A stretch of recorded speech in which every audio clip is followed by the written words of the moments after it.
This is the shocking story about how a Labour MP at the heart of political power by the name of Josh Simons, who before he became an MP decided it was a good idea to hire a reputation management firm to look into me, an investigative journalist, looking into his organisation, Labour Together. About 4 years ago, I got access to a phenomenal leak of documents out of the Labour Party. That sparked my investigation into Morgan McSweeney and the Labour Party, an incredible story of the reckless and arguably lawless project that has delivered us this Keir Starmer government. In November 2023, the Sunday Times ran a front-page story based on the documents that I gave to it. It raised serious concerns about whether the donations that Morgan McSweeney had failed to report had not been reported on purpose. At the bottom of that article, it simply said that Paul Holden, that's me, had given certain documents to the Sunday Times and formed part of their investigation. On the 8th of February 2024, Pippa Crerar, the deputy political editor of The Guardian, sent me an email. Pippa Crerar's email said that The Guardian was 24 hours away from running a story that would allege that I was under investigation by the UK security services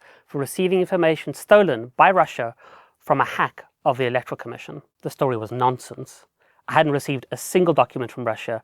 I would never receive a document from Russia. This is an unbelievable story. When I told Pippa Crerar that the allegations were false, that in fact I would sue The Guardian for defamation if they printed that story, the story disappeared.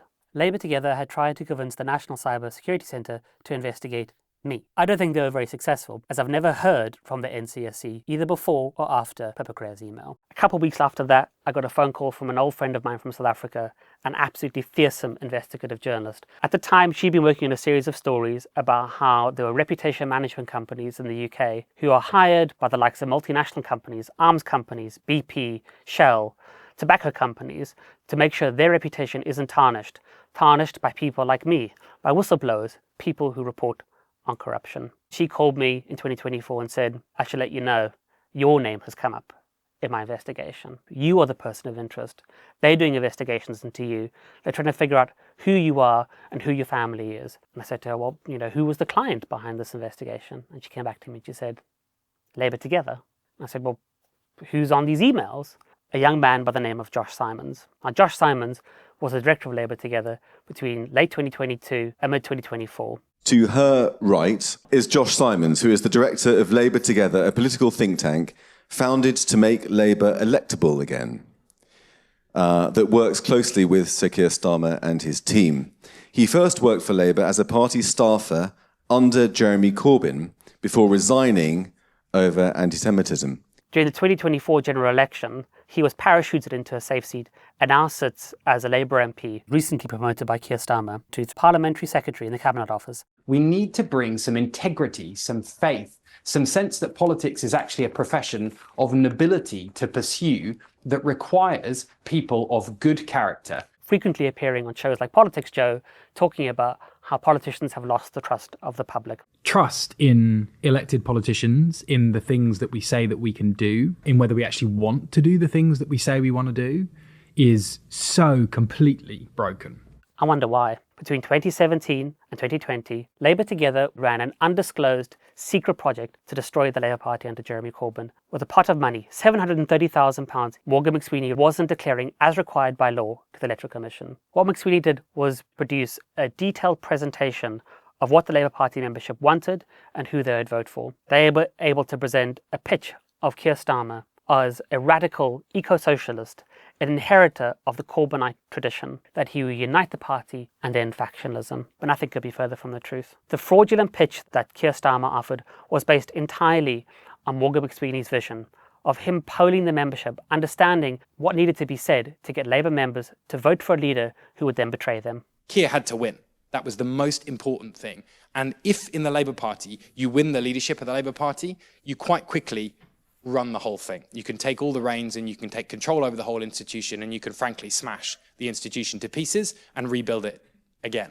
And that is what he did. And in order to do that, in order to do what he's done in a very, very short space of time, he had to be smart and strategic, as you always are in American politics. You start from the left and you tack to the center. That's how you win. Politics is about power. It's an all or nothing game. It strikes me that explanation rests upon two assertions. One is that he knew that Corbyn was going to lose. And the other is that he pretended to support him when he didn't really. How do you answer that? Now, Josh Simons, before he became an MP, who was the director of Labour Together, had hired a firm that was looking into me, into my family, and into my colleagues. They used sophisticated data scraping tools and intelligence techniques to find out where and who I lived with. They had to do that because I've tried to keep that secret as I can, because I don't have social media.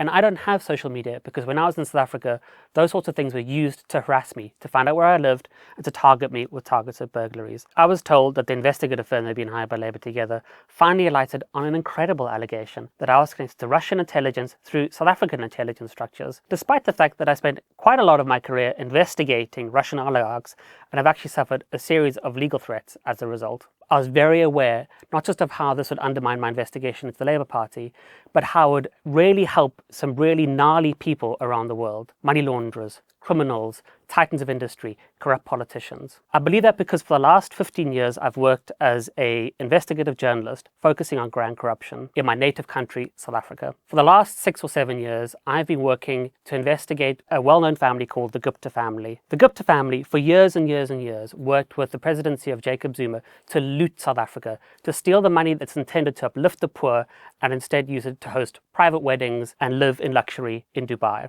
Together, I worked with law enforcement in South Africa to put together the definitive guide of how the Guptas had stolen their money and how they'd laundered their money abroad. For the last 3 years, I've been working with the National Prosecuting Authority in South Africa and multiple law enforcement agencies around the world to go after the Guptas' dodgy loot. And in that, we've been incredibly successful. To date, my work has led to the recovery of almost $1 billion in stolen assets that have been recovered in fines and asset forfeiture proceeds around the world. I knew that Pippa Creer's email and Pippa Creer's story would be an absolute godsend to those criminal actors that I was tackling in South Africa. They would present this and say, look, the guy who is central to these investigations, he's an agent, he's a Russian spy, you can't believe anything he has to say. It would fatally undermine a series of ongoing criminal prosecutions and investigations into some of South Africa's worst criminals. So you have a currently sitting Labour Party MP with considerable influence in the party, who before he became an MP decided it was a good idea to hire a reputation management firm to look into me, an investigative journalist, looking into his organisation, Labour Together. These reports don't say that what I've reported so far about the Labour Party, about Labour Together, and Morgan McSweeney is wrong. They don't say that my documents are not authentic. In fact, what I think they show is fear. What I think they show is that they're worried about what I have. They want to find out what else I'm going to reveal about the Labour Party, about Morgan McSweeney and Labour Together. And you know what? They're right to be scared. This is just a taste of the shocking and outrageous stories that I cover in my book, The Fraud, available now. One of the things that my investigation into the Labour Party has shown is that the thing that the Labour Party right-wing absolutely cannot stand, it's the independent media, shining a light on their activities, holding them to account. One of the best outlets for that is Double Down News.